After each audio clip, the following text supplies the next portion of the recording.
Nneka, how are you doing on this fine Monday? I am doing awesome for a Good. Monday. I know, right? Yeah, how about It's you? good. It's just been crazy today. It's been a long day.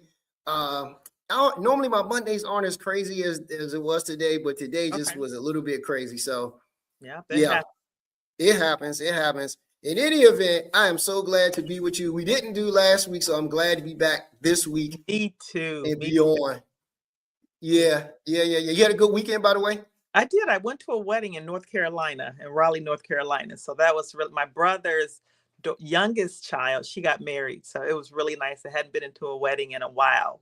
So it was really Wow. nice to see people joining in holy matrimony. So that was really nice. Yeah, I actually had a chance to be one of my clients is a pastor, and he just authored his first book. And it was, yeah, and oddly enough, it's about relationships and specifically marriage. And so I was like, oh, this is going to be great. All this stuff is just going to flow from today till tomorrow. So I'm super excited to be with you again on today and to get into, let me just bring this up real quick, into our subject matter. And this is one, Nneka, because I want people to know you inspired this one. I And did. so, yeah. And so I'm gonna let you talk about it a little bit more. But tonight's show topic is she too strong or are some men too weak? While masculine energy in women sparks a debate. Yeah. And so we're gonna talk about it on tonight. And before we even get started, please guys do me a favor, invite as many people as you can to be a part of the podcast. All the information is there. We invite your participation. We would love to have you participate and drop in the comments. We're gonna respond to you right away. And on this subject, because this is one that is a pretty popular topic all across the internet these days. And thank God for me, I have a professional, not a non-professional here to talk about this, because there are so many non-professionals talking about this subject matter. And Nneka, I don't know where you want to start, but I want you to open it up and get us kicked off here. Yeah, I think it's important to define what masculinity is. I think a Yes. lot of times people feel like masculinity is a biological thing, and it's not. It's a socialization. It's how we're socialized. So men and women carry masculine energy based on how you were socially, your gender role socialization. So a lot of times people put so much emphasis as if it's a biological trait. It's not. It's one of those things based on how you were raised. So if you had to define masculinity, and some people are, women having masculine energy, it's just one of those things. It's a no-no. Women cannot have masculine energy. Men can have feminine energy. And it's like the two are complementary. Oh, wait. I'm sorry, Nneka. Hold on one second, because you just tripped me up a little bit. Could you just repeat what you said? The last two sentences. Yeah. Could you repeat that, please? I think, people, femininity and masculinity, people feel like it's only masculinity is only reserved for the man. Femininity is only reserved for the woman. But both of us can use both men and women can both utilize feminine and masculine energy. It really goes hand in hand, and it's very complementary of each other if we use it in the right way, right? Okay. In terms of Now the you got to explain. Now you got to. I'm going to cut you off, but now you got to explain masculinity and femininity, because a man listening to you, me listening to you, saying that you can use both. I believe I understand exactly what you're saying, but I want to be clear about it, because some men will be like, you need to pump your brakes a little bit. Well, when you think about masculinity, and I don't know why it's just geared toward, but again, I don't think it's designated to a particular gender. Masculinity is just assertiveness, it's leadership, it's vulnerability, it's assertiveness, it's positive it's communication, it's all those things. And I'm of the belief that women can have that too, right? Women can exercise those type of traits: assertiveness, good communication, leadership, vulnerability, good socialization. Women can have those same traits. And so I'm not understanding why some people are so against women, adopting some masculine traits. So what do you define as masculinity? Yeah, so I'm glad you asked that question. So first, and I think probably a majority of people, not just men, but I believe women as well. And you can stop me wherever you see, something is wrong here. But I think when people think about masculinity, they associate it with being a man or being male, as opposed to being female or woman. And so you think not necessarily. Let me get through the whole thing. I'll say this I'm gonna make sure I clear this up. Oh, So you mhm. think strong, you think probably muscular, you think very assertive, like you said, in those terms. And when you think about women or femininity, you think soft, you think soft spoken, you think caring, nurturing. Not that men can have this. This is where I think you say we can utilize both traits. But Yeah. I think most people think in those terms or in those ways. And so when men hear it, there's sometimes or some men, and I think not being tuned in, if you will take it as a slight, right? They'll believe that because you call them feminine, or they may be operating in feminine energy, that means that they're acting soft or they're weak or they're, more woman like. I believe that's the case. I believe that's how most men would see it. And I believe that's how a lot of women would probably see that as well. Not in this new sense of where you have this masculine energy being embodied by women, which I'm trying to think, and you help me out here, Nneka. This whole idea of masculine energy possessed by women is a new concept, or a fairly new concept, right? I don't think it's been around for, termed. I don't think it's been around probably for more than maybe like 7 or 8 years or so, maybe a little bit longer. Mhm. Well, yeah, you're probably right. It's probably more of a recent thing that people are really seeing in women. And so I guess the thing that I do want to ask you, because you're a man, Yeah, uh, when men say that women are demonstrating masculine energy, what are they referring to? got it. Yep, and I can tell. And this is good. This is a very good start to this. I'm glad you asked that question. Mhm. And so for men, when we hear a woman say, I'm a boss, or I'm this, that, or other, when you hear masculine energy by a woman, it sounds like you're talking to another man. So it sounds like a woman really wants to be a man, or she wants to lord over a man. That's how it sounds. I'm not saying that's what it is. I'm just telling you what it sounds like to someone. It's almost like, if you will, when women hear a man say submission, it's almost that same vibe that you get. And so men are like, I don't want to deal with someone who's going to be my adversary, who's going to be a man. Like, I want a woman. I want somebody that's soft, somebody I could talk to, somebody that's going to be nurturing, somebody that's going to be caring. I don't want a lot of loud talk. I don't want a lot of neck rolling, eye rolling, all of this, But this energy so that's like a man. Like, I have to get ready to battle you. Like, I gotta fight you, right? And that's that not is a that physical. masculine energy though? Say it again. Is that masculine energy though, Michael? Neck rolling and eye rolling? That's not masculine energy. Right, but it is when you see a woman do it. So, like, if you've ever seen a woman do it, it's almost like she's trying to take on the attributes of a man, but that's how it comes off. So you see, I guess, where a man would probably, his stance would probably be like a mean stare, or maybe a hardening of his voice, or maybe a straightening up of his back. It's that way with a woman, but it's not that. It's an eye rolling, it's a neck rolling, it's a yelling, it's a screaming, it's a pointing of fingers. It's that kind of thing. It's more, and it's probably it's mistitled or mislabeled. It's more Yeah. argumentative. I think that's probably more what it is.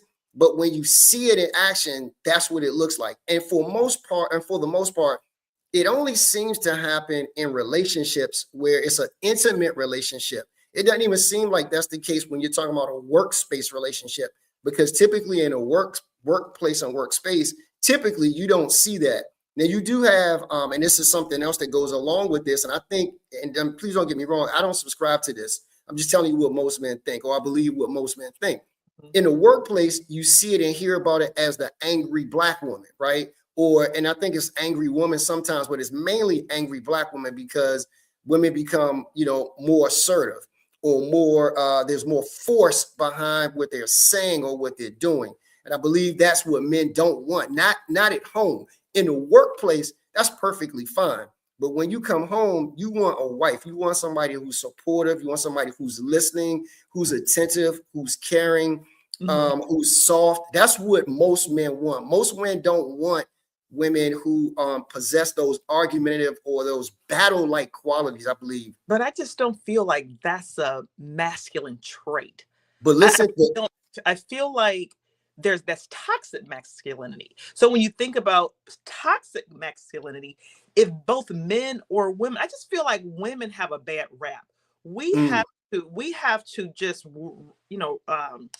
ride this or walk this straight and narrow path. And we can't color outside the lines. We can't shift gears. We can't go in another lane. We have to be in this straight and narrow path, which I don't feel like is fair, because men, so again, when we describe masculinity, I feel like if we're going based on the real meaning of masculinity, it's assertiveness, it's problem solving, it's leadership, it's communication, it's all those things. And so why can't women possess those things? So we're talking about toxic masculinity.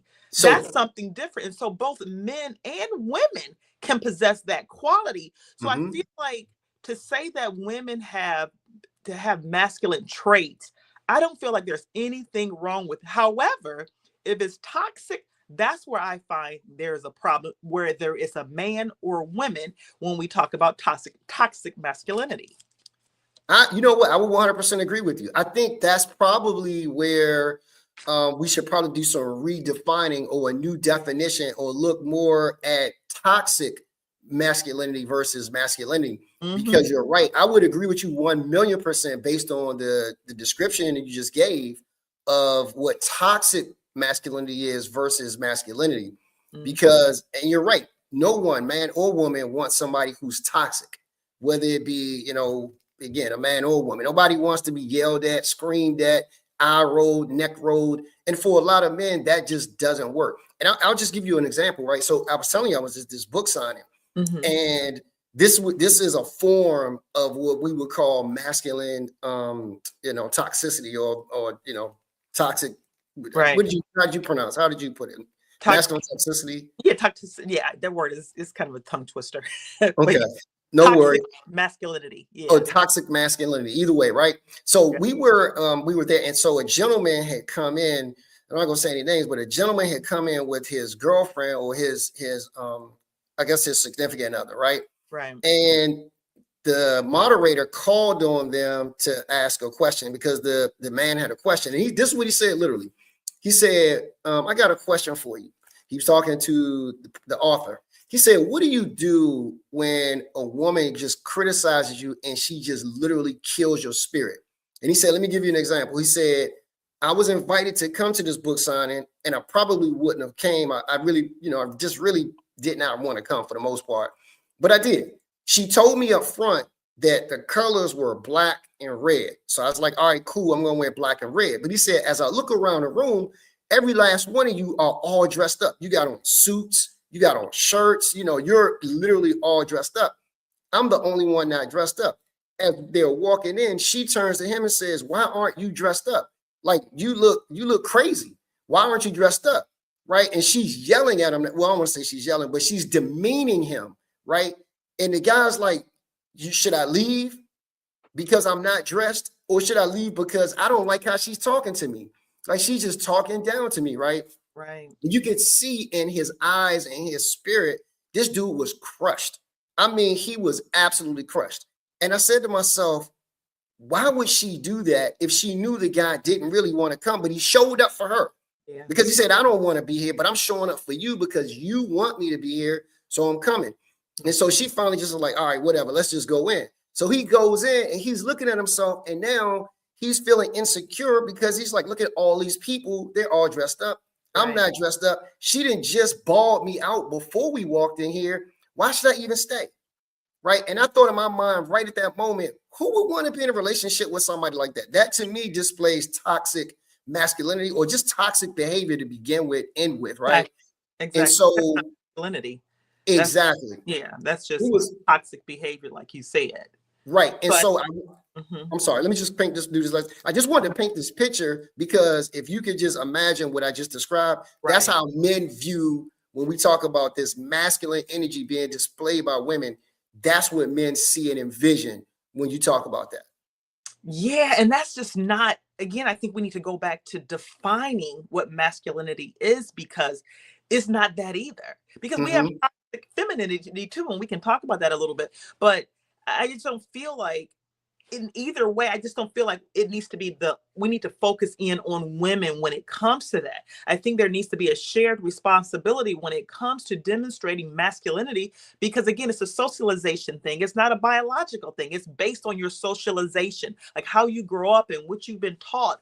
So let me just ask you this. So when you think about, you have 3 daughters, right? Mm-hmm. Mm-hmm. You tell your daughters to probably be leaders, be good communicators, be assertive, be good problem solvers. So Mm-hmm. you want that from them. And so that's how we're defining what masculinity is. So do you not want that for your wife? Which I know you do, because I know what kind of husband you are to your Yeah, wife. yeah. You love your wife, but you will want her to be that too. So you'll have men say, my daughter's got to be this and that. But when it comes to your wife or your girlfriend, you got to be something else. If we're defining masculinity the proper way, and I don't think people are defining masculinity the proper way, so they're canceling out a lot of women because they're looking at the behavioral. And the behavioral is sometimes a function of what they've probably going through. Not to justify poor behavior, but I think we need to kind of define things in a way that makes more sense. And I don't feel like defining masculinity as we have been defining as, these toxic behaviors, because they can apply to both men and women. So answer that what did you tell your girls when it comes to dating and being that person out in the world? Like, what would you tell them? Yeah, I literally so one of the things that's great for me and for you as well, I'm a 2-parent household. So it's not just me, it's my wife and I. So I'm blessed in that I have an opportunity to have someone else to lean to talk about these things. But as a father, talking to my daughters, I've always taught them, I want you to be strong, I want you to be assertive, but I want you to use those things in the right way. So in that sense, I'm saying, as you're dealing with men, I want you to be careful about how you interact with men. I want you to be careful about how you leverage those skills, those soft skills, those tangible things that I've taught you about how you have to navigate the world, because you got to walk in 2 different places. Although you're a woman who's strong, who's assertive, who's absolutely brilliant in who you are, you have to temper that sometimes when you come into certain, when you're dealing with certain people. I too have to temper that as well when I have to work with certain people. But if you're talking about and being in intimate relationships with men, you have to be very careful. When you're at work, you need to be that very assertive, that very powerful, that very passionate person about what it is you're doing at work. You absolutely need to be the boss at work. When you come home, you got to strip that down. Now you get into your wife mode, your soft mode. I'm talking about the soft life, which is crazy. We're going to do a show on that too. You got to be a little bit more softer. You got to be a lot more attentive. You have to be a lot more, when you talk about assertive, be assertive and being a wife and taking on that role that the Bible talks about and supporting her husband and helping her husband. I'm not talking about being a servant, although at times we are servants to our spouses. I'm a servant to my wife and she's a servant to me at times. So it's that type of thing. But what we're doing now is we're resetting the table, if you will. And I love this conversation because I think and you've actually kind of tripped me up a little bit, because I thought we were going another direction. But I see, and this is good, in that we're talking about toxic masculinity. And that's where we need to be, right? Because it's not, to your point, being masculine is nothing wrong with that. In fact, most of us want people like that. So although there are people in the world who don't want someone that's masculine, believe it or not, there are people who don't, right?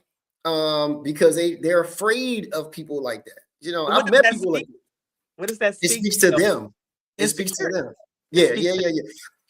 I wonder if it's insecurity or if it's something else. We have to talk about that later too. But in this instance, I've taught them all those things, but I want them to be careful because, Nneka, I know this as a man. Most men do not want to deal with toxic women. And if we talk about that, or toxic masculinity, or whatever, how we want to phrase it, I'm going to stick with toxic masculinity because we're talking about it, but I'm talking about in the space of a woman. This, in my mind, is the reason why there's so many women who are single, especially women who are in their 40s, 50s, and 60s, because they haven't learned how to turn off or turn down being a boss at work and being a wife at home, or being a girlfriend, or whatever the case, whatever role it is you're in at that particular moment. Just like we talked to Rachel about a few weeks back. Right. And she was telling us, she was like, one of the things that killed a relationship was her mouth. She literally said it. She told us that, not me. This is not me saying, it's what she said. It was because the language that she used, how harsh she was. No man, not one single man I know is going to put up with that. Not one single man that I know is going to allow himself to be put through that.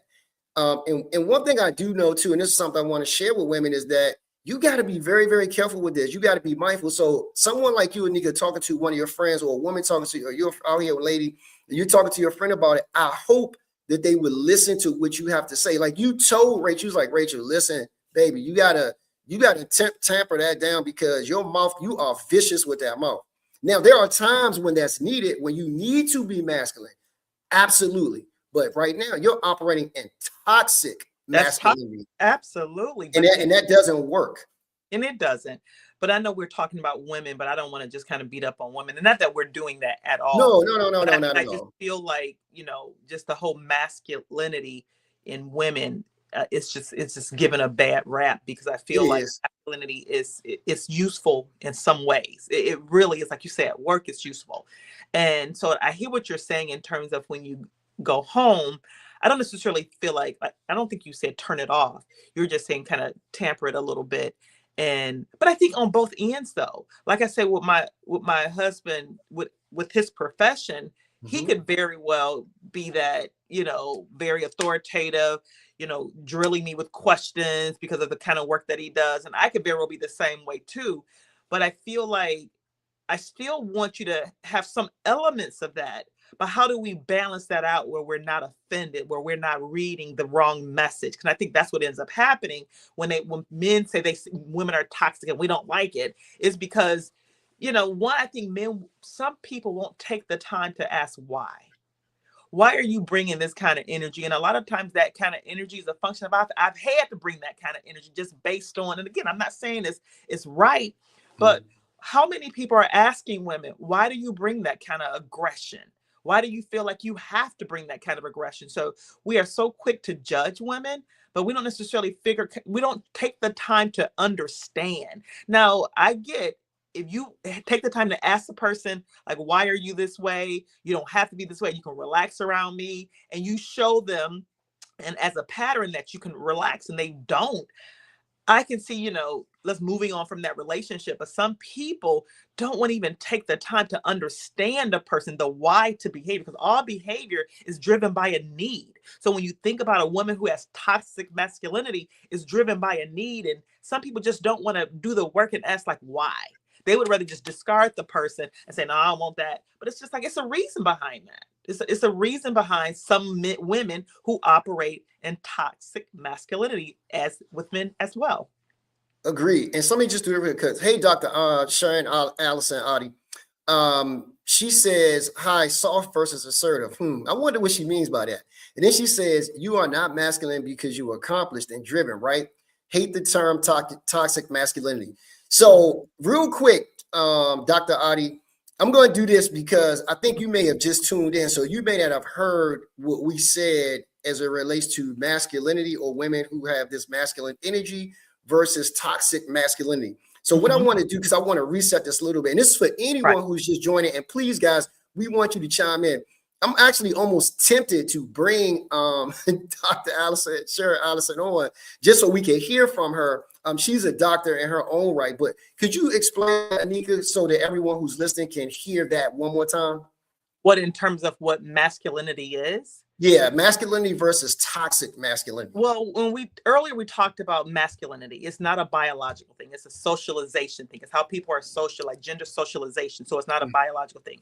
But masculinity is basically problem solving. It's communication. It's assertiveness. It's vulnerability too. It's emotional regulation. It's all those things. And I feel like, again, when we talk about toxic masculinity, it's the person who says, you don't need anybody.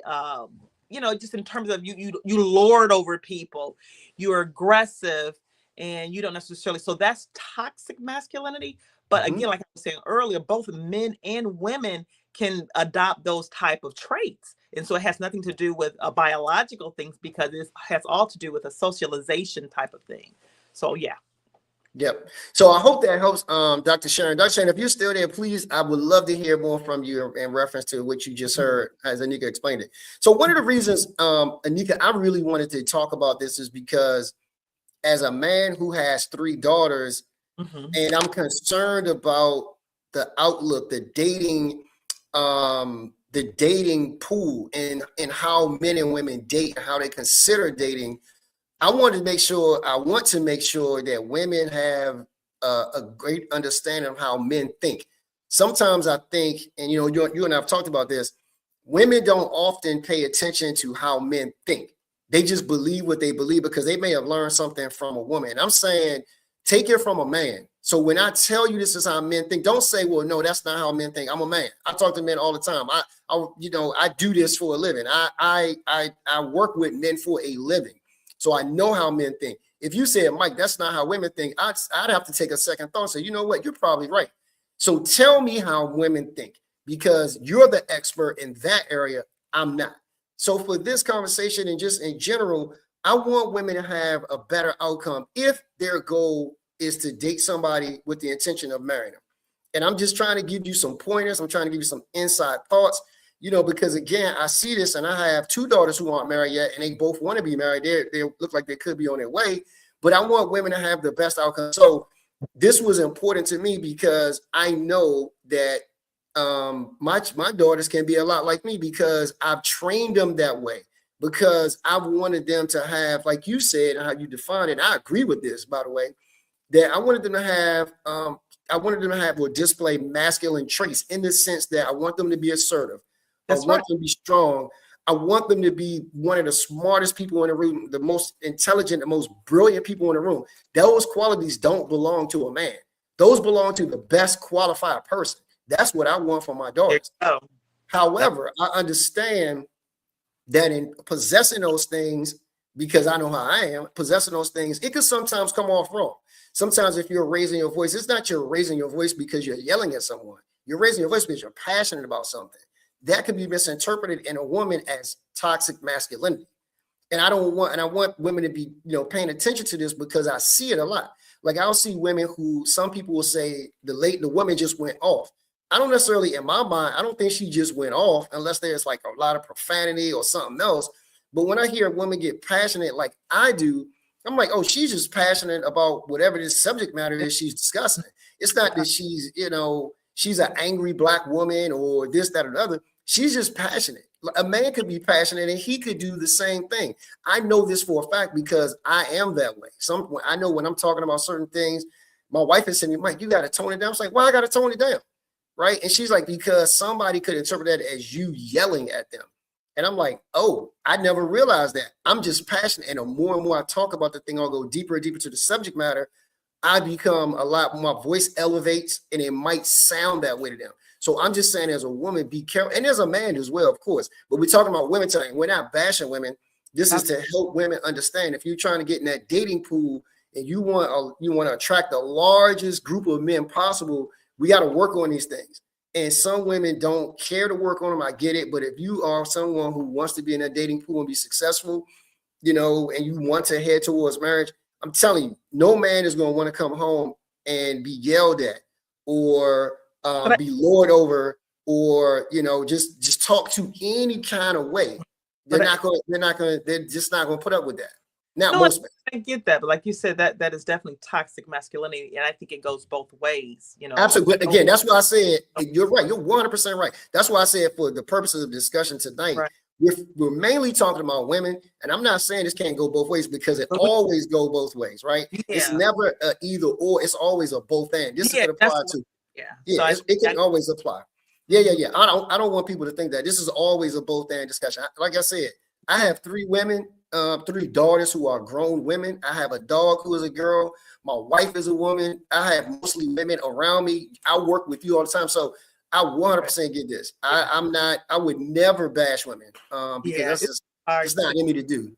Mm-hmm. It's just hard to not talk about men when you talk about masculinity. When you talk about it's just hard not to kind of incorporate, that too. But when you think about just a person's life experience, I feel like people respond to things based on their life experience. If you were raised in a single parent household, people, your life experience. When my parents divorced, it was my mom, my sister, and myself. And there were things that I had to do by myself because my father was no longer in the home. So I had to, I had to check my oil. I had to break leaves, cut grass, so those are tasks, right? It has nothing to do with male or female. Those were tasks.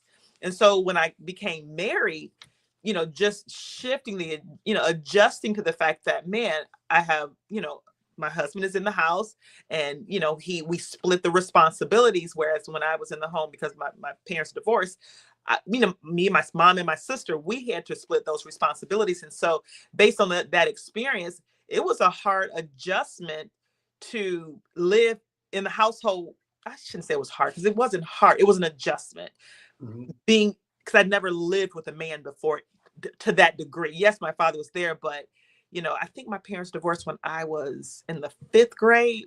So after that, it was just me, my mom, and my sister. So you grow accustomed to playing, not saying that you're playing both roles, but really not necessarily dividing the responsibilities and having to be that person that cannot necessarily rely on a man, because, that man is no longer in the home. But long story short, I feel like it's really based on life experiences. I feel like a lot of times women are the way that they are based on their life experience, and we can't take that away from them because their life experience has said to them, you know what, I haven't had a man in the home, so therefore I'm responsible for all these things. And so everybody's situation is different. I think we got a lot of comments there though, Michael. Yeah, I was actually going to wait till you. I wanted to wait till you finish with your comment before I say anything. So Dr. Sharon said she fully understands the traditional term masculinity and certainly get it, but the terms are born in misogyny. And she says, agree with you. I get asked about this all the time. I do not back up from my soft side and femininity, which I know she doesn't because I've seen her and know her. And then she says, hold on one second. Let me just scroll up here. Hold on one second, because I want to make sure I get that whole comment. And she says, I've never in any relationship been told that I am too masculine, laugh out loud. Newly married, Mike, in September. So, that's right. Thank you so much, Williams. Dr. Williams. Yes. Thank you so much for that correction, Dr. Williams. I got to get used to saying that. And then she says, toxic masculinity, a set of attitudes and ways of behaving, street typically associated with or expected of men, regarded as having a negative impact on men, which I would agree, and on society as a whole. To apply to women is problematic. Women are hardcore and can't connect with their soft side. So yes, that's probably a very good working definition. Yes. Dr. or Dr. and Dr. / Mrs. Williams, Mrs. Dr. / Williams, all of those great things to that young lady. And by the way, she is brilliant and assertive. I've seen Dr. Allison. I've got to get used to this. Dr. Williams, I'm going to say this now. Dr. Williams or Mrs. Williams, I've seen her operate in both spaces with grace and with dignity, because that's just the type of woman she is. And I've seen you do it as well. I mean, women do it, men, this could apply to anybody, right? Man or woman. So we don't want to plan it. It's just that we're talking about this on tonight. Yeah. And I know specifically for me, I wanted to have this conversation. But thank you, Dr. Sharon. That's where I'm going to leave it at right there. Dr. Sharon, thank you so much for making that very easy for me. I wanted to make sure this because I see this so many times with men saying this. And I'm telling you, a lot of men are making the decision to not marry. A lot of men, whether it be fair or not. And I know I've heard you say this multiple times that people should ask the question. And I think, again, without teaching people this, Nneka, no one's going to ask the question. No one's going to take time to figure out why you act like that, because they may have a whole set of emotional and traumatic things that have happened to them in their lives as well. Yeah. They're not going to do it because they're too wrapped up in, I'm hurt. And now you just piled on to the hurt. And I'm not going to deal with any more of this hurt because it's too painful to deal with you. So you know what? I don't care why you're acting like that. Only thing I care about is you're putting your trauma on me. And now you're making me hurt. You're making me worse off than I was. And so to get to where you're saying, I think we got to teach that, because for the most part, these people in this day and age, people's attention span in asking those kinds of questions is very short. Like, it is very, very short. They would rather, I've seen this, like, people treat marriage like any old kind of contract. I'm driving a car. I don't like the car. It breaks down. You know what? I'm going to go get a new car. In marriage, it doesn't work that way. If your spouse breaks down, you go to a system until they're back up on their feet and doing better, or until they die. That's how in marriage, traditional marriage, how it works. It's not like, you know what, it ain't work. You know, I was been with you for 2-3 years. We had a couple of arguments. I can't understand this. So you know what? Let's just end the relationship. Yeah. Yeah. Yeah, I just, and that saddens me because people aren't necessarily putting the effort in any relationship. You're going to have something you need to work on, and that's just the reality. You're not going to be in a relationship that's perfect. Everyone has different experiences, past, trauma, physical, emotional. We all have something. For me, it was like when my parents divorced, I thought that all relationships ended in divorce, and so you have that. And so a lot of people are guarded in their relationships, and a person who's guarded, can show up in various ways. And so I just think we need to be more sensitive to, people's stories and be more interested. And people just don't want to do the work. They're so quick to say this person is this way, so I'm going to discard them. And I feel like it's unfair. And again, I get that some behaviors you should not tolerate, but I feel like it's worth a try to, because again, I always say this is through our interactions with each other that we come to learn things about ourselves. And sometimes that behavior is so normalized within ourselves, we don't realize we're doing it until somebody says something. So how can we change something if a person is not going to say, well, you know what, this is how I'm experiencing you. I see this in you. Do you notice this? Do you realize you're being this way? Because again, we sometimes operate out of the norm, out of what we're used to, and we don't realize it. And like I said, I think I told this story when I married my husband, probably a year in. He said, Nneka, you can be so unforgiving. And I'm like, really? I could mean grudge back in the day. And so again, it wasn't until he said that I had to look at that. He said, I could say sorry to something and you still holding on to it. And so that's even with any of us. It's just like things can happen.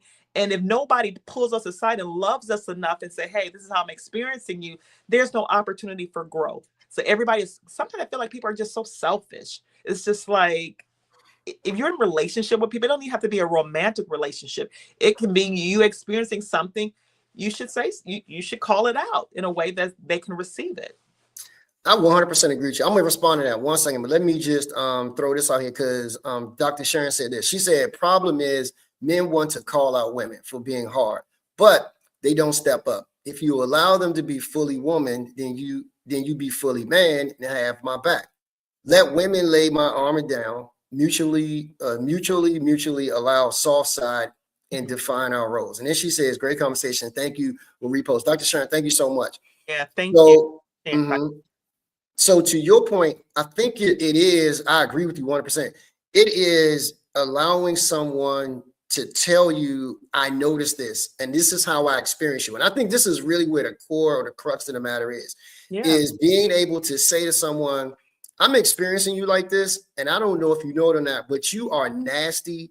You are this, you are that. And you know what? You have to sit there and take it, right? Because if somebody took enough time to tell you that, you might want, especially if somebody who loves you, like your husband or your significant other says, I'm experiencing you like this. I'm not talking about, because my wife said this to me one time as well. It's the same exact thing. Not that that I carry grudges, but that I could be mean. And I was like, how is that? I don't understand how and she said, well, this is how I experience. She said, but I notice how you deal with other people, and I don't see you interact like that with them. But I see this, when you and I, of course, I had to explain to her, when you and I into an intimate relationship, I might know this person as a work relationship or something else. So they would never know all of these things about me because we're in an intimate relationship. Anyway, she said that to me. And the point being, I had to listen to her when she said, I'm experiencing you this way and I don't like it. It's causing me some kind of grief. I'm feeling some kind of way. Yeah. And you got to stop and say a mature person will have to probably have gone to counseling to be able to realize that, honestly, you probably don't realize it, but you know it. And what I mean by that is, you know what kind of person you are, but you might have in that moment realized you were acting that way. Maybe you did, maybe you didn't. But a mature person would say, I apologize. I didn't realize you were receiving that from me because that's not what I intended to put out. So tell me, I want you to tell me every single time that you experience me this way because I want to change. And to your point again, Some of us act that way because that's how we were raised. If you saw your parents always yelling and screaming and handling problems a particular way, most likely you're going to experience that, and you're going to probably act that same way until somebody calls you out. You correct the behavior, learn a new behavior, and then implement the new behavior. Yeah. Right? Otherwise, you will continue this vicious circle of, the yelling and the screaming and the hollering and the cussing and the fussing and all these other kinds of things. Because guess what? That's all I ever seen my mother do. I see my grandmother, my grandfather, my uncle, my cousin. It's hard to break something when you've been immersed in that, right? It's very, very difficult to come out of that situation. Yeah, like you said, that is super hard. And so you got to pack your patience, because just because you call it out, that doesn't mean it's going to change overnight. Human behavior doesn't change overnight. If you've been doing something most of your life and the person has just pointed it out to you because other people have not, it's going to take some time. So people, just because you call it out, that doesn't mean it's going to change overnight. And I think, when people do call things out, I think now that it's on your radar, it's important to be intentional about, okay, am I bringing this toxic masculine energy out, as we're referring to now? Because masculine energy is okay to have that, but like you said, you got to balance things out, in different settings. But again, I don't feel like people should have to disappear or shrink them. I don't think women have to shrink themselves to please others. But again, I just feel like there's a balancing act that most women have to do, because I just feel like we're so responsible for how other people feel. And I don't like that.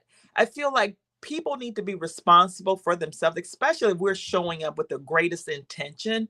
And we always have to really just kind of make sure everybody in the room is comfortable. I feel like that's a role that most women have to play. We got to make sure that everybody is comfortable. I'm not offending anybody, but men can come up and be, assertive and say what they need to say, and no one takes offense. But the minute a woman is assertive or, problem solving or communicating, with some type of authority, we're combative. And it's just like, let's be more fair when it comes to how we define women's behavior.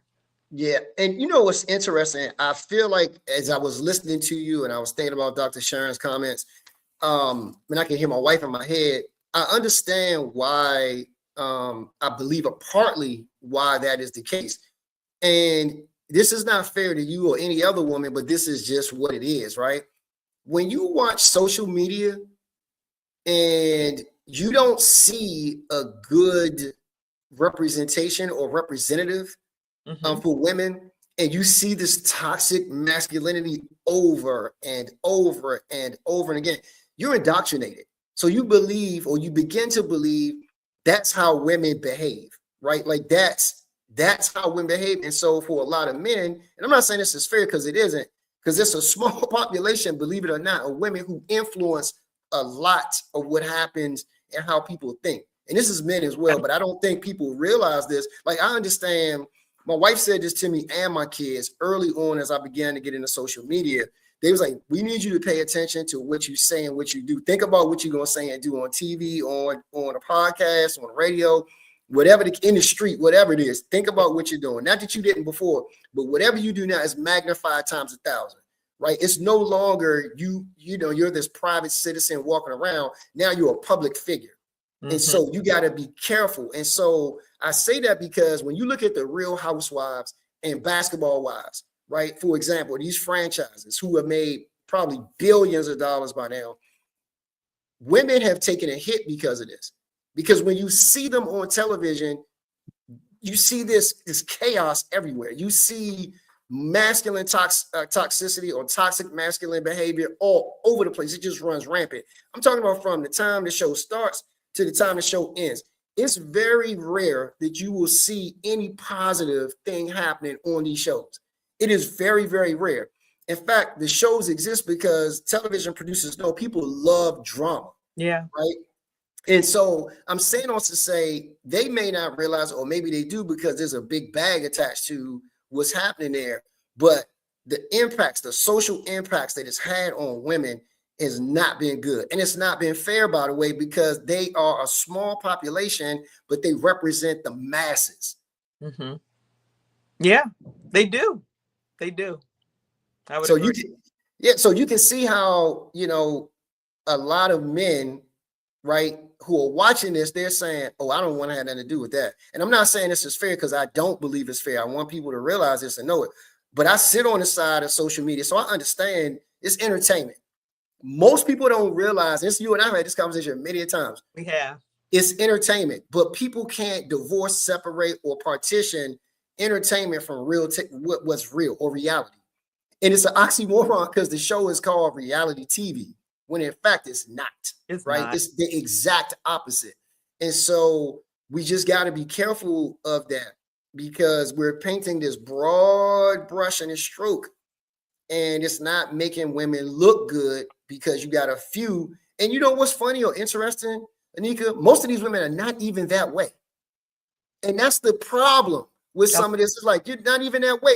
It's a performance, right? And but people begin to think that. You think so? Think about it. I could not imagine if I'm not that way. I couldn't imagine myself. All money ain't good money to me. I can imagine myself. You just stop right there. All money ain't good money, and that's you. Yeah, and I can imagine going on some type of reality show and showing off like that. If there wasn't a portion, a little of truth to it. I feel like there's a little truth to, people being the way they show up. Yeah. There's an ounce of truth to it. It may not be all of who they are. Maybe they just kind of pump it up a little bit, juice it up a little bit. But when I look at those women, there's not a woman on there that I can relate to. None of them. When I think about any of the housewives, there's not a woman on there. Now, I like the way they dress. I like their attire. Yep. Yeah. But there's not a woman on there that I would say, she reminds me of myself. Mm-hmm. And I'm not tooting my own horn, but there's nobody that I can relate to. I'm like, oh, I can see, and I love that they're business minded. I love that. I love that they're entrepreneurs. I love that. I love seeing people, especially Black women, just do the thing, be bosses. I love it for everybody, but I especially like it in Black women. But there's nobody. That's the only thing that I would say that, I admire. That's my point, right? Because they display such toxic masculinity from beginning of show to end of show. It's hard to find something that's worthy of liking, right? It's likable. It's very, very difficult. And so I think we got to be careful of that because people's attitudes and mindsets are shaped by that. And again, I've met some of these women and that's not them, but they're on television and it's a performance, it's entertainment. And again, I realize most people cannot determine what's entertainment from reality. You said this, and I love that you said it. And I always have to tell my wife and kids this as well. You got to ask why, right? And the question is, why are you really like that? Why would you do that? And they might tell you, oh, I'm not really like that. That's just, we had to do this. And I'll explain a little bit to you. Say, I had to do this because the producers said we needed to do this to boost the ratings, to get ready for this next thing that's going to happen, blah, blah, blah, blah, blah, blah. It's all of those things, right? Sometimes it's not, Nneka, and you're right. Some of it is probably in them, but guess what? Some of that's in all of us, and it can be easily drawn out of us. And in some of us, it can't be easily drawn out of us. And some of us are just not going to perform or accept the bag, like you said. I mean, at some point, you got to say to yourself, is the bag worth it? Is the bag not worth it? Somebody might jangle something in front of you and be like, well, you know what? Maybe I can do a little bit of this, a little bit. I'm not saying you. I'm just saying in general. I'm just saying in general. And so I just want people to understand that a lot of reality TV is not reality. That's just a performance. It's entertainment to get views and clicks and likes and reshares and shares and all these other kinds of things and reposts and all. That's all of that's for. But we got to be careful because what's happened, there's an unintended consequence. Women look bad now. Yeah. And men are saying, and the unintended consequence, the women look bad, and men are saying, there's no damn way I'm dealing with these women. Now, I'll deal with you in the sense that, because I believe this is an adult show, so I'm going to say this. I'll have sex with you. I'm not saying me, I'm just saying in general. Absolutely. Yeah. Men are saying they'll have sex with you, but I'll never enter into a relationship with you. Wow. That will never happen. I won't bring you around people I care about. I'll sport you as a piece of whatever. But Yeah. A trophy. Thank you so much. That's exact a notch in my belt, trophy, whatever. But Yeah. to actually entertain marrying you or making you somebody significant in my life that I will walk around, Nneka, if this is interesting. A lot of these guys have relationships, basketball players, football players, athletes, entertainment, so forth. They have women in their lives, but a lot of times you don't see them for a number of different reasons. Probably one of the biggest reasons you don't see them is because they're embarrassed to be seen with these people. So they're never going to be seen with them. They're only a side piece. There's something to do. There's something to have fun with. There's something to discard like a piece of trash whenever they feel like doing it. That's what they are, right? And then at other times, and this is the minority, where you respect your persons, your significant others, their privacy, and they've said to you, I just don't want to be on camera. I just don't want to be on screen because that's just not me. I don't want to be flown like that. I'd rather have my privacy. I'd rather be able to walk around in public and still be, have all the things access to me. I just don't want that part of life. I'll enjoy the rest of it, but I just don't want that part of life. And so I just want us to be careful, especially as women, again, because I have a vested interest. I want my daughters to get married. I want them to marry somebody who's going to love them, respect them, treat them like their father treats them. I understand. I want them to possess, now that we've kind of redefined this, I believe, I want them to possess the masculine traits. I don't want those to go anywhere. In fact, my granddaughter, I can see it coming out of her. I know her dad is reinforcing it. Her mother's reinforcing it. Certainly my wife and I, we're reinforcing it. Her other grandparents, they're reinforcing it. So of course we want her to have that, but what we don't want is this toxic part of it that comes with the masculinity. We don't want that at all. Mm-hmm. Yeah. And so I feel like it was important to kind of bring that up because I feel like people are not saying that they don't want women to possess some masculine qualities. Like, I don't mind a man possessing some feminine qualities because we know how we define women femininity is the nurturing. I want some of that from a man, right? Mm-hmm. So exactly. I feel like we got to be careful not to designate these titles and traits and behaviors to one sex. It's just like we can all take advantage of because they're useful. They're useful in a relationship. And so if you come in as a one-trick pony, that's all you got.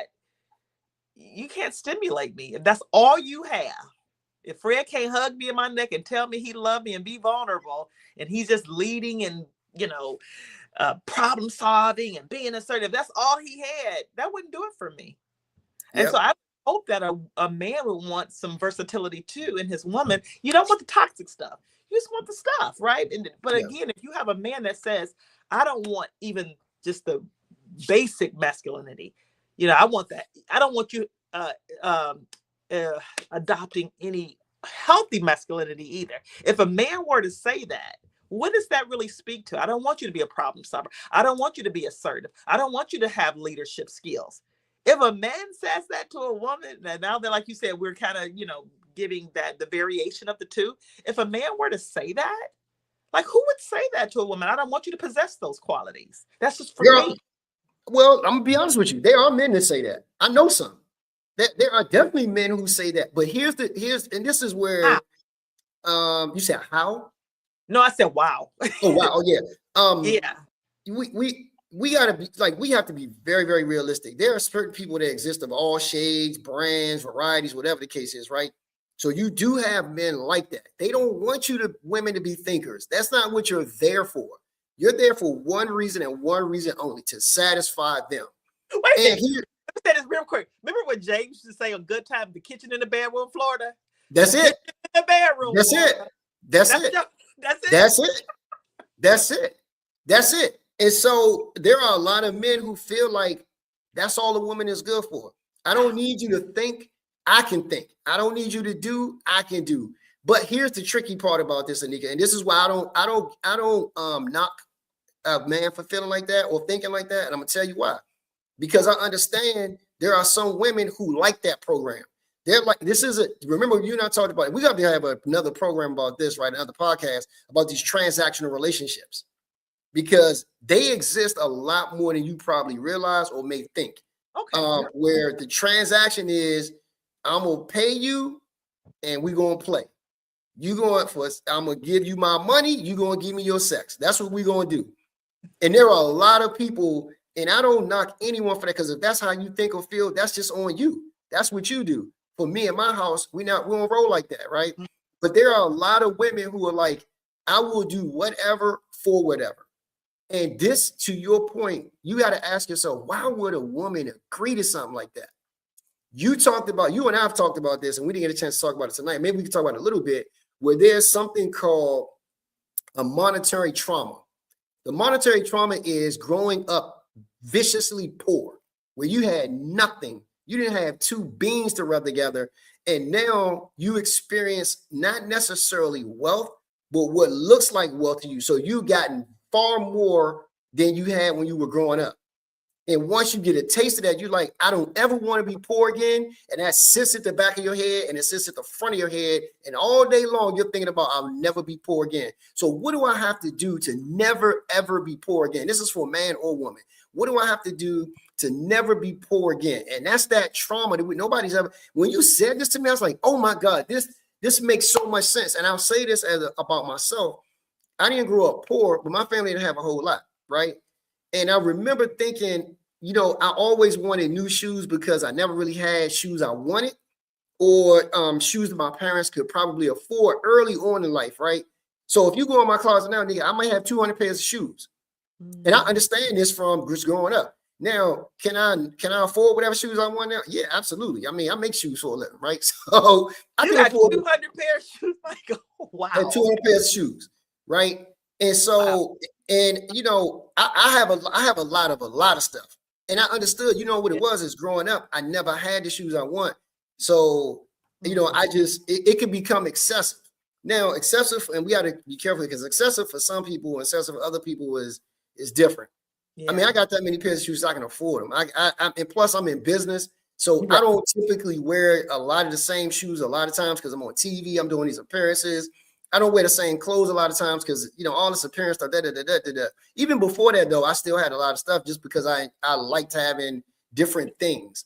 And I'm in business. So in business, like I'm sitting in my studio in my store right now, right? Mm-hmm. I got all kinds of stuff I have access to me. But point being, this trauma. Some of us have gone through this trauma. We don't realize, Nneka, that it's a trauma. You don't realize the way that you're behaving like this is because you didn't have this, or you were at a severe deficit early on in your life, and you said or made a decision somewhere in your life, or maybe someone made the decision for you. You will never, ever be poor again. And I'll let you explain it more, but I remember you talking to me about this, and I said, oh my God, I can see this in a lot of people. I can see it in these basketball wives. I can see it when I go to basketball games and I see all these women sitting behind the bench, they doing all these different things to get the athletes' attentions or entertainers' attention.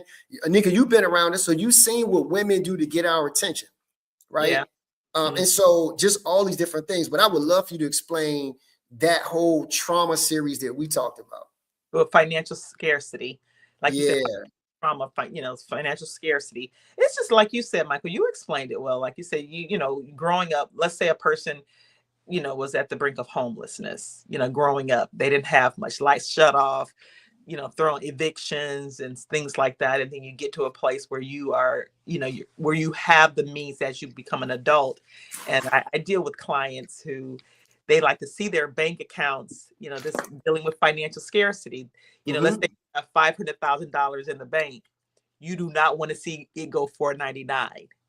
So you don't necessarily enjoy the fruits of the You don't enjoy it really because I got this $500,000 in here. And I'm always thinking that there's a possibility that I could be homeless again, that I could be evicted. Granted that you're not, demonstrating any tendencies or behaviors that you grew up with when it came to, your parents, right? So yeah, it's that thing. Like you said, we can get into it more at another time because I know we got, limited time. But yeah, it's that financial scarcity that I think plays a big role too in a lot of things and how we operate. Yeah, that's what I was saying. I see this like with some of these basketball wives. I see these young women, they'll do anything for anything. And you see, and I'm not going to say just young women, older women too. They're doing it because they're like, at some point, I got to get out of this situation. And it's always the why, right? But it's like you said, a lot of times we don't pay attention or take the time to explore, why would somebody do this? Why would you say that? Why would you act like this? Why are you like that in general, right? And because for some of us, we're just like, it's too painful for me. So I don't care to know your why because your why is inflicting me, right? It's too much. It's like you, Nneka, you ever been around somebody you're like, this just too much. I don't want to know the why because you've been so despicable, you've been so mean, you've been so vulgar. I don't care to know what the why is. I'm looking at you, and that's enough for me to say I'm done. Yeah. Yeah. I think when I was younger, Michael, I always wanted to know. I was a very curious person, still very curious, but I'm at a place in my life now where I don't necessarily have to know the why to everybody's behavior. If you're important to me, yeah, I want to know why. But I Yeah. think in life, I feel like I got to pick and choose what I have to carry. I mean, really invest in. Mm-hmm. Yeah, when I think about, I often tell my clients 90% of, I often tell couples this, and I don't know if I've ever said this to you, Michael, but in my couples counseling, when I do couples counseling, I say to our clients that they're dealing with infidelity, communication problems, financial scarcity, or something like that. I say 90% of what we go through in life is about our past. Only the 10% is about the here and now. So the communication, the infidelity, that's a function of your 90%. So while you want to focus on the infidelity and the poor communication, the financial scarcity, you want to just kind of hone in on that. There's a story behind that. And the 90% represents a person's story. And so that's what I tell most people, like, I'm not going to beat him or her up for infidelity. Yeah, we can talk about it a little bit just to kind of, appease you a bit. But let's understand why. Like that tip of the iceberg, when the Titanic was traveling on that iceberg, they saw the tip. They didn't see it was at the bottom, and that bottom represents a person's story. And a lot of times we don't want to take the time to understand that. Yeah, no, I would agree with you, man. This was so good. This was great. Nneka, before we end, or as we're ending, what are some takeaways from this that you would want to leave with folks in reference to this masculine, this, to me, in my mind, it's a redefining, right? Or resetting or setting of the table. This masculine versus toxic masculinity thing, this subject matter. I wish I had some inkling that we went this way because I would have put that in a thing, but What the that's toxic part? But when you toxic message, Michael, it's just the opposite. It's just the exact opposite. I know, but I wish I had put it in the title because in the title.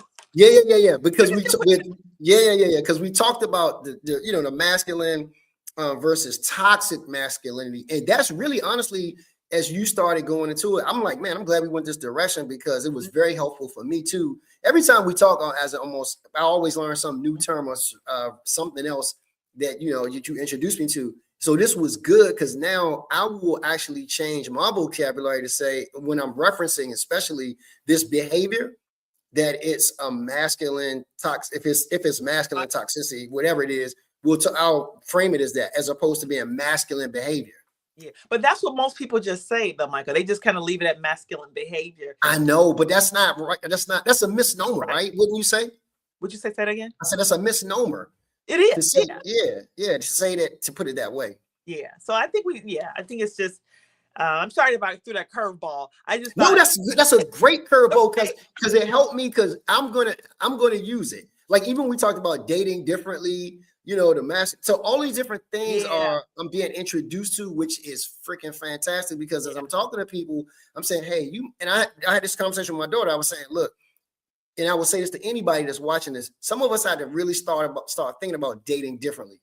I know there's not this whole thing of I'm settling and all that. No. You just made it need to start thinking about dating differently because maybe your expectations were a lot higher than they should have been.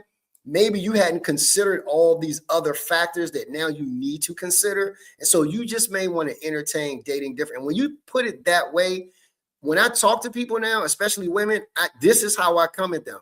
I say, you may just want to consider dating different. I'm not telling you to date down. I'm telling you to consider all the factors. Yeah. You may want to consider just because he isn't 6 feet, you should throw him away. You may want to think about that because as you know, Nneka. Yeah, right. You can find a prize in 5'7" or 5'7". I'm not saying Fred is 5'7" or 5'7". I'm just saying you can find a prize. That's the thing, yeah. You can find a prize, somewhere else that you had not probably looked. Is my point. Yeah. No, yeah, that was again, there's those trivial things that is that at the end of the day, it's not important at all. No. It's not. But again, let's ask the questions, because a lot of times the energy that you may see in anybody, it's a lot of times it's emotional self-protection. It's a way for people to protect themselves. And so let's be mindful of really defining things properly, because again, I think, but a lot of times I really feel like, Michael, when people were defining masculine energy, it's like a biological thing. Like people are born, Yes. and it's not, it's a trait. It's Yep. it's a trait. So it's just like, and it's how you're socialized, how, how you grow up. Like, what's the messaging, So. Yeah, no, you're right. You're absolutely right. Because the one thing we didn't talk about was the flip side of that is I guess, I don't even know what you would call it. Maybe you have a term for it. It's where men possess those feminine qualities as well, right? And I don't even want to call them feminine because some men will probably be turned off by it, but it's those softer qualities, right? The caring, the nurturing, the taking the extra time, all these different kinds of things that most men probably don't do. Or just, I don't want to say don't do, but maybe they aren't good at them because they don't realize that you got to exercise that muscle just as you do, any other muscle. Yeah. But why would a man be, because we both carry testosterone and estrogen.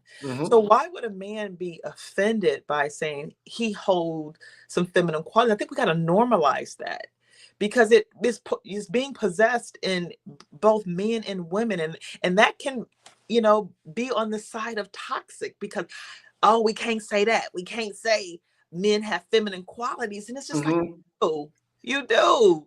If you're asking me the question, I'll tell you, it seems when you say feminine, it could almost make you seem like you're weak.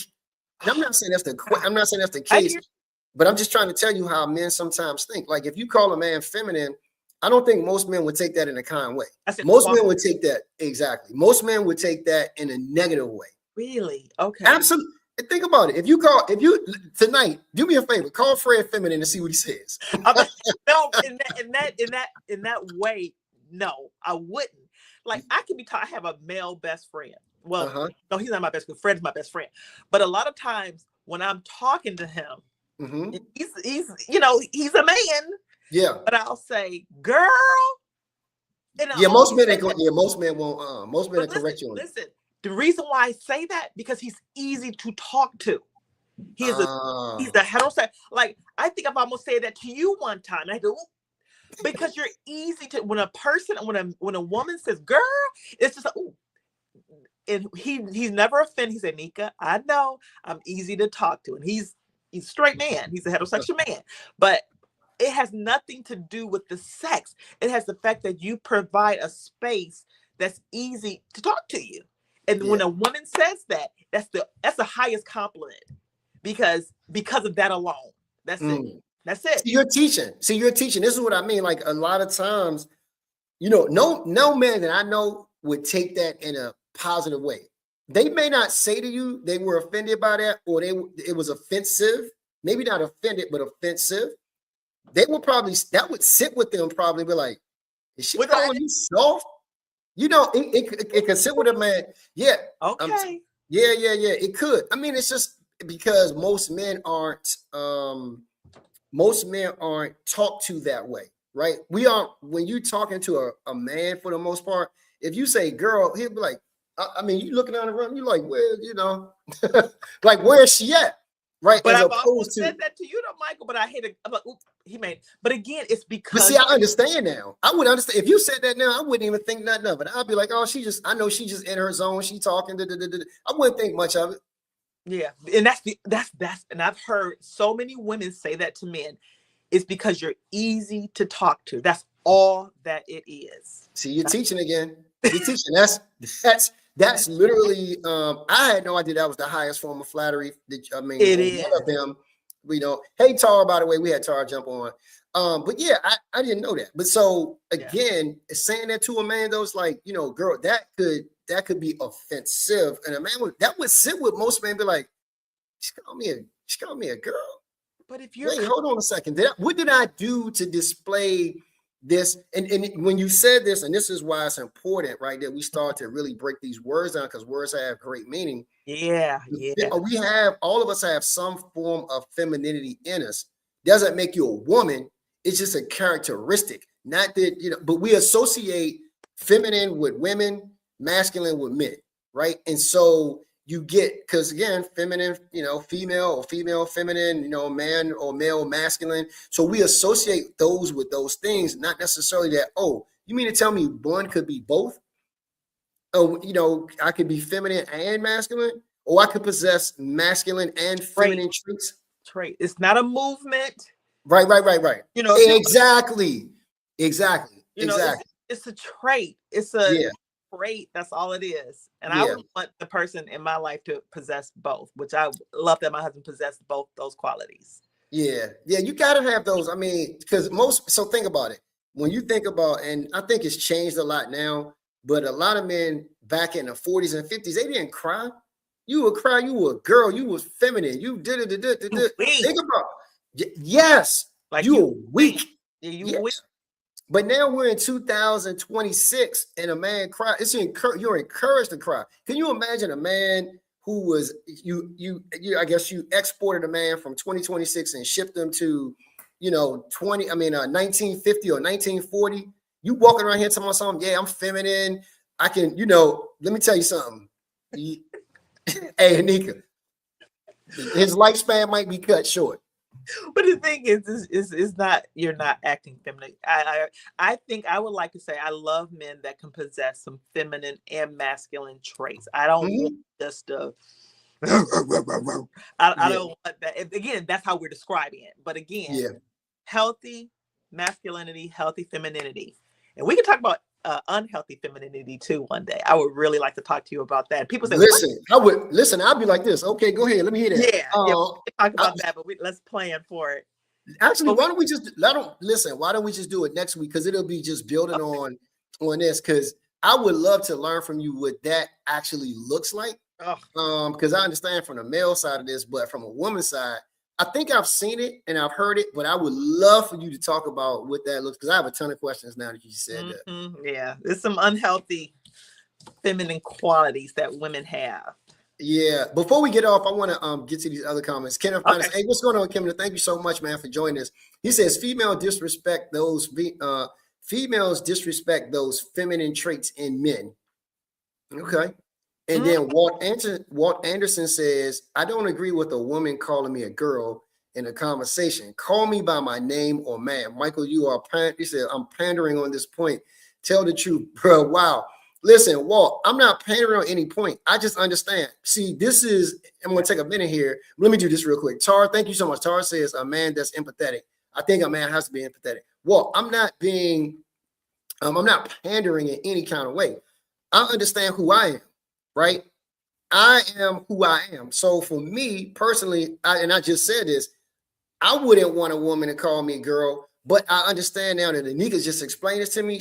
That's not a negative connotation towards me. That's not a negative thing. She's letting me know how comfortable she is in the conversation. I would be completely okay with that.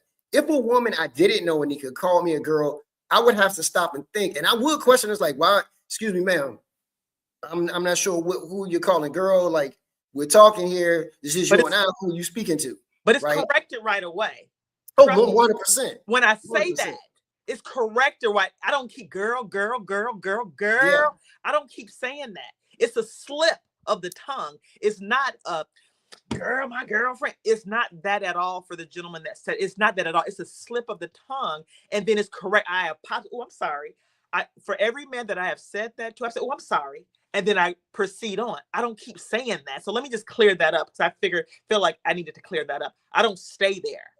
Good. It's just in that moment, that person, that male that I'm talking to has created a safe space, and I'm comfortable with talking to him. But I correct it right away. I don't just hang out there. No. Yeah.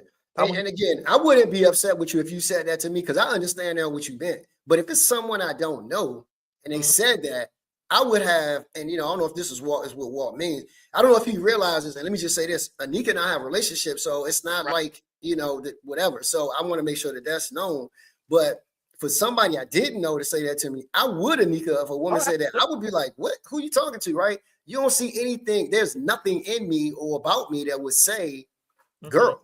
Exactly. I mean, other than I have girls as, I got daughters who are whatever. Yeah. But even then, but yeah, no. So I never pander, Walter. That's not in me, bro. I just understand who I am too. I understand when I'm right. I understand when I'm wrong. I understand when I think I know something and I don't know something. I can come back and say, I didn't know that. And I can learn from, women. And in this case, Nneka, And I think all of us could learn from Nneka. I'm learning a whole lot. So for me, I'm good, man. No. I'm not pandering. I appreciate that you said that, so we can have some, get some clarification here. But no, sir, I don't never pandering. I don't. Yeah. Oh. If you knew me, Walt, you would know I don't have a pandering bone in my body. I just don't. And Nneka could tell you after knowing me for probably like a week or two, that's just not me. I don't. And actually, I might have to take that as a compliment, Nneka, because nobody's ever said that to me before. No one's ever said that, like that I'm pandering towards somebody, because I don't. Because I don't pander. I just tell you the truth. You know what I mean? Like, I'll just tell you. You don't have. Me and you were talking one day, and you said something to me. I was like, oh no, let's go ahead and get it straight, because I want to make sure I don't pander. Yeah, I'm not. I just know that I want you to feel comfortable when you're around me. I want people to feel like they're in a safe space. Yeah. Let me just say this real quick. I know what it's like to talk to somebody and they don't feel safe around you, right? Not from an intimate thing, but I remember, Nneka, on a job I had. This was years ago. I was in my late 20s, and I remember I was up for a promotion, and my boss had come to me and said, "Hey, Mike, I need to sit down and talk to you," because I'm like, "Oh, this is mine," right? He sat me down. He said, "Hey, man, I know you're in the race for this promotion. It's you and one other person, and honestly, we want to hire you because you're better qualified. However, when you hit a however, you're like, oh my God, here we go." Right? He said, while you have all the skills, you have everything else that you need, people are afraid of you. I said, afraid? What do you mean? He said, they're afraid to talk to you. I said, why would you say that? He said, because you are so assertive, and the way that you come off, they're nervous to tell you how they actually feel. So they won't say anything, or they'll tell you what they think they want you to know. And that's not good for us, the company, or for you, because you really need to know how people feel so that you can take any of these corrective actions or steer the ship the way we need the ship steer, right? So this is what I said in my mind, and I said, that's their problem. In my mind, I'm saying it's their problem. Because I was like, I'm qualified. Why are they nervous? Why are they scared to come talk to me? And then he said to me, Mike, perception is reality. This changed my whole life. I was 27. I'll never forget it. And I knew what perception was, but when he said that, it became very real to me. He was like, perception is reality. It doesn't matter what they think, right? Their truth is that's how you are. Yeah. And so I was like, how do I change somebody else's truth? And you know what he said to me? I don't know. You got to figure it out. But you know what, Michael, to speak to that, I know we got to end, but the conversation that me and you had to have, right? Yeah. When I say you created this space, my thing is, when I care about people, I cannot not say how I feel, right? I care about you and your family. So I cannot not say anything, right? So when I say you created this space and you received it, I had to brag to you, to my husband, to my friends. And I'm like, this is that guy. I appreciate that.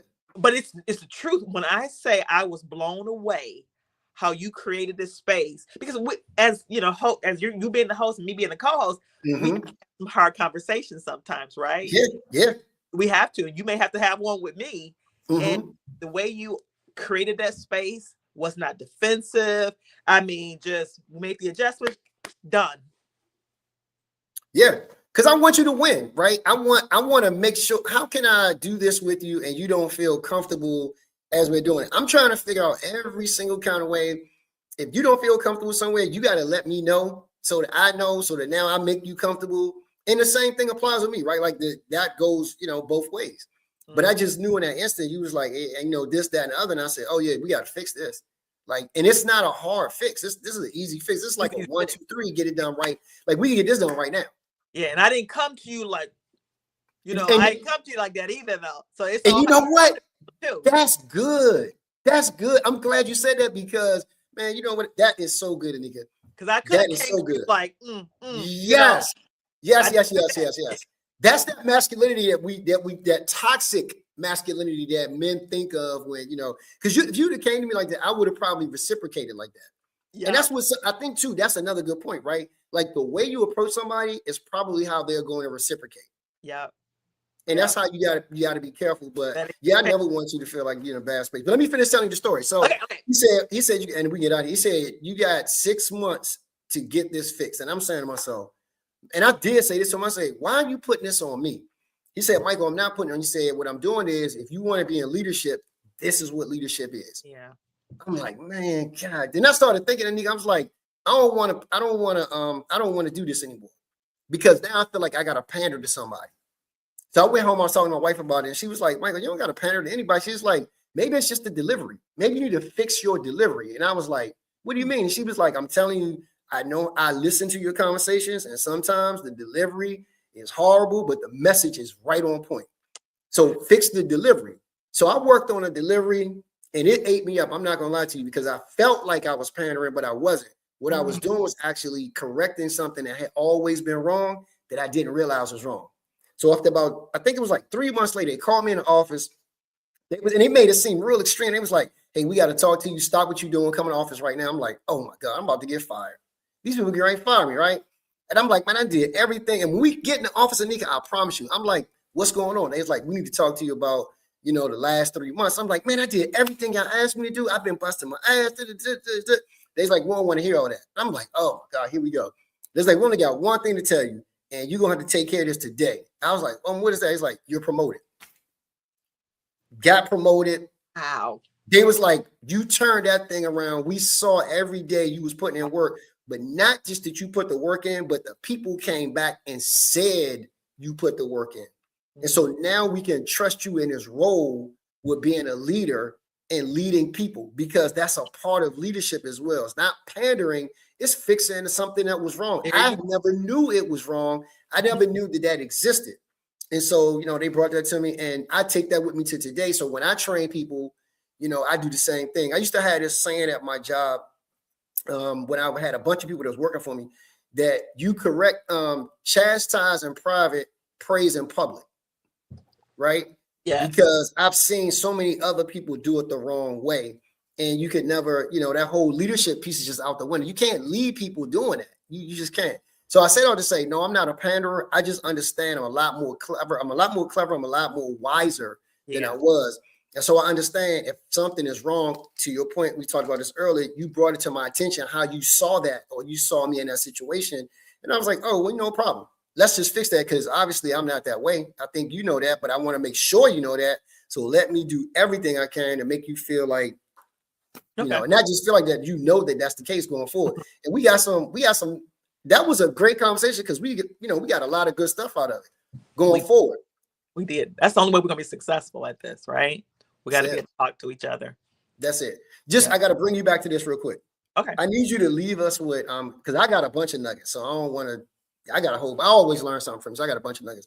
But what would you leave us as the biggest thing from this discussion today that people should know about masculine versus toxic masculinity, or whatever the case might be? Yeah. I just think we just got to know the difference between the two and not be so quick to judge people.